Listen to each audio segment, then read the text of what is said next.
Sumpah nanya. Beneran? Alasan banyak gereja membolehkan LGBT. Pertanyaan ini bisa dijawab dengan berbagai pendekatan, tergantung pada sudut pandang yang digunakan. Namun, berikut adalah beberapa jawaban yang mungkin. Perubahan sosial. Salah satu alasan utama gereja membolehkan LGBT adalah karena perubahan sosial yang terjadi di masyarakat. Dalam beberapa dekade terakhir, masyarakat semakin terbuka terhadap isu LGBT dan hak-hak mereka. Oleh karena itu, gereja mungkin merasa perlu untuk memperbarui pandangan mereka agar tetap relevan dan terbuka terhadap semua anggotanya. Reinterpretasi Alkitab. Ada juga beberapa gereja yang menyatakan bahwa mereka membolehkan LGBT karena mereka telah mereinterpretasi Alkitab untuk menemukan dukungan untuk LGBT.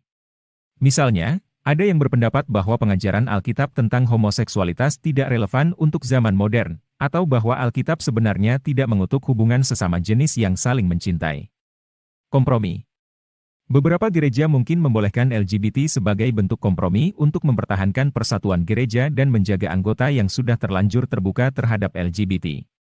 Hal ini mungkin terjadi ketika ada perbedaan pandangan di antara anggota gereja tentang isu LGBT dan kebijakan yang diambil. Penerimaan dan inklusi. Akhirnya, ada beberapa gereja yang membolehkan LGBT karena mereka percaya bahwa semua orang harus diterima dan diakui di gereja, tanpa terkecuali. Gereja mungkin melihat LGBT sebagai bagian dari kelompok yang telah terdiskriminasi dan merasa bahwa mereka memiliki tanggung jawab moral untuk menawarkan dukungan dan inklusi kepada mereka.